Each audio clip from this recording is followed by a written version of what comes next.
നമ്മൾ ജീവിക്കുന്ന ഈ ഭൂമിയിൽ ഇതാ മറ്റൊരു മഹാവിപത്ത് അതിന്റെ ഏറ്റവും ഭയപ്പെടുത്തുന്ന രൂപത്തിൽ ആവർത്തിക്കുകയാണ്. കാനഡയിലെ വനങ്ങളിൽ പടർന്നു പിടിച്ച കാട്ടുതീ ഇപ്പോൾ വടക്കേ അമേരിക്കയെ ഒട്ടാകെ വിഴുങ്ങിയിരിക്കുകയാണ്. ഇവിടുത്തെ പുക ഉയർന്നു പൊങ്ങി ആകാശത്ത് പടരുന്നത് ബഹിരാകാശത്ത് നിന്ന് നോക്കിയാൽ പോലും ഉപഗ്രഹങ്ങൾക്ക് വ്യക്തമായിട്ട് കാണാം.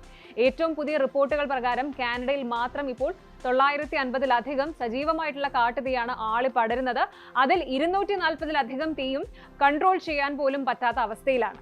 കാനഡയിലെ ടൊറന്റോയിലും അമേരിക്കയിലെ ന്യൂയോർക്കിലും വായു മലിനീകരണം, അതായത് എയർ ക്വാളിറ്റി ഇൻഡെക്സ് ലോകത്തെ തന്നെ ഏറ്റവും മോശം അവസ്ഥയിൽ എത്തിയിരിക്കുകയാണ്. ഇത് അന്താരാഷ്ട്ര തലത്തിൽ വലിയൊരു രാഷ്ട്രീയ തർക്കത്തിന് വരെ കാരണമായിരിക്കുകയാണ്. US പ്രസിഡന്റ് ഡൊണാൾഡ് ട്രംപ് ഈ ഒരു വായു മലിനീകരണത്തിന് കാനഡയെ കുറ്റപ്പെടുത്തുകയും കടുത്ത താരിഫ് ചുമത്തുമെന്ന് ഭീഷണിപ്പെടുത്തുകയും ചെയ്തിട്ടുണ്ട്. എന്തുകൊണ്ടാണ് അത്യാധുനിക സാങ്കേതിക വിദ്യകൾ ഉണ്ടായിട്ടും കാനഡയ്ക്ക് ഈ ഒരു തീ അണയ്ക്കാൻ പറ്റാത്തത്? ഇതിന് പിന്നിലെ യഥാർത്ഥ വില്ലൻ ആരാണ്? നമുക്ക് ഡീറ്റെയിൽഡ് ആയിട്ട് നോക്കാം. 2026 ജൂലൈ പകുതി പിന്നിടുമ്പോൾ കാനഡയിലെ 9 പ്രൊവിൻസസിലും 3 ടെറിട്ടറീസിലുമായിട്ട് കാട്ടുതീ പടരുകയാണ്. ഏറ്റവും പുതിയ വിവരങ്ങൾ പ്രകാരം കാനഡയിൽ 830 മുതൽ 900-ലധികം ആക്റ്റീവ് ആയിട്ടുള്ള വൈൽഡ് ഫയർ കത്തിക്കൊണ്ടിരിക്കുകയാണ്. അതിൽ 100-ലധികം തീയും ഔട്ട് ഓഫ് കൺട്രോൾ വിഭാഗത്തിലാണ്. വടക്കു പടിഞ്ഞാറൻ ഒന്റാറിയോയിൽ തണ്ടർ ബേ 36 എന്ന് പേരിട്ടിരിക്കുന്ന ഒറ്റ കാട്ടുതീ മാത്രം ലക്ഷക്കണക്കിന് ഏക്കർ വനമാണ് ചാരമാക്കിയത്. അവിടുത്തെ ആദിവാസി ഗോത്ര സമൂഹങ്ങളുടെ ഗ്രാമങ്ങൾ പൂർണ്ണമായി കത്തി നശിച്ചു കഴിഞ്ഞു. 10,000-കണക്കിന് ആളുകളെയാണ് സുരക്ഷിത സ്ഥാനങ്ങളിലേക്ക് മാറ്റി പാർപ്പിക്കുന്നത്. ഇതിനോടകം തന്നെ 8 ഫയർ ഫൈറ്റേഴ്സിന് തീ അണയ്ക്കാനുള്ള ശ്രമത്തിനിടയിൽ ജീവൻ നഷ്ടപ്പെടുകയും ചെയ്തു.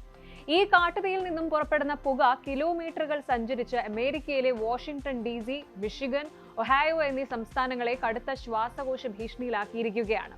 വേൾഡ് കപ്പ് ഫൈനൽ മത്സരം നടക്കേണ്ട ന്യൂജേഴ്സിയിലെ സ്റ്റേഡിയം വരെ പുക കൊണ്ട് മൂടിപ്പോയ അവസ്ഥയിലാണ്. ഇനി നമുക്ക് ഏറ്റവും പ്രധാനപ്പെട്ട കാര്യത്തിലേക്ക് വരാം. എന്തുകൊണ്ടാണ് ഈ തീ അണയ്ക്കാൻ ഇത്രയും പാട്? അതിന് 3 പ്രധാന കാരണങ്ങളാണുള്ളത്. ഒന്ന്, ബോറിയൽ ഫോറസ്റ്റും റിമോട്ട് ലൊക്കേഷൻസുമാണ്.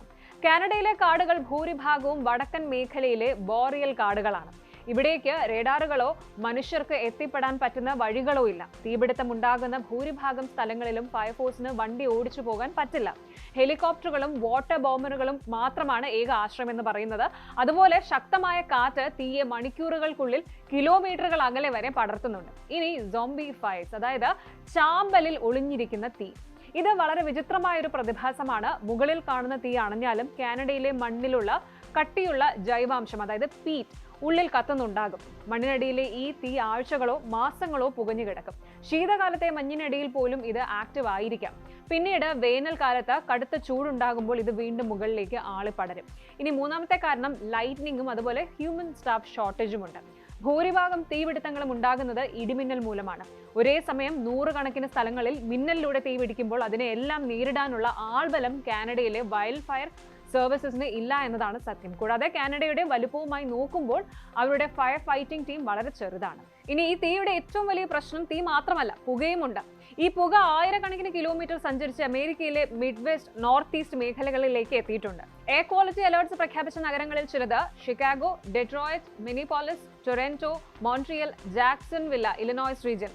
ഇനി ശാസ്ത്രജ്ഞർ നൽകുന്ന കടുത്ത മുന്നറിയിപ്പ് ഇതാണ്. ഇത് വെറും ഒരു പ്രകൃതി ദുരന്തമല്ല, മനുഷ്യർ വരുത്തിവെച്ച കാലാവസ്ഥാ വ്യതിയാനത്തിന്റെ, അതായത് ക്ലൈമറ്റ് ചേഞ്ചിന്റെ പ്രത്യക്ഷമായ ഫലമാണ്. കാനഡ മുൻ വർഷങ്ങളെക്കാൾ വേഗത്തിലാണ് ചൂട് പിടിക്കുന്നത്. 2023-ലും 2025-ലും ഉണ്ടായ വമ്പൻ കാട്ടുതീ സീസണുകൾക്ക് ശേഷം 2026-ലും ഇത് ആവർത്തിക്കുകയാണ്.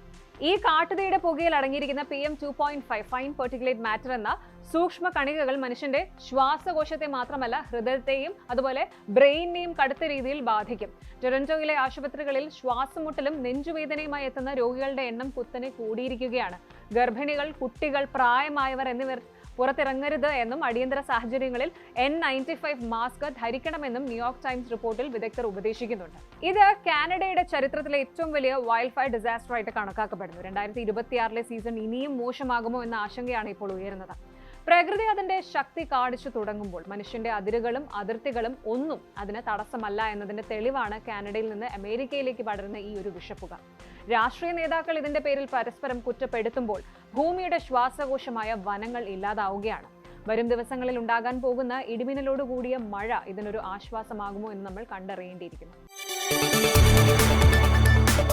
കൂടുതൽ വാർത്തകൾക്ക് News 18 Keralam YouTube channel subscribe ചെയ്യുക.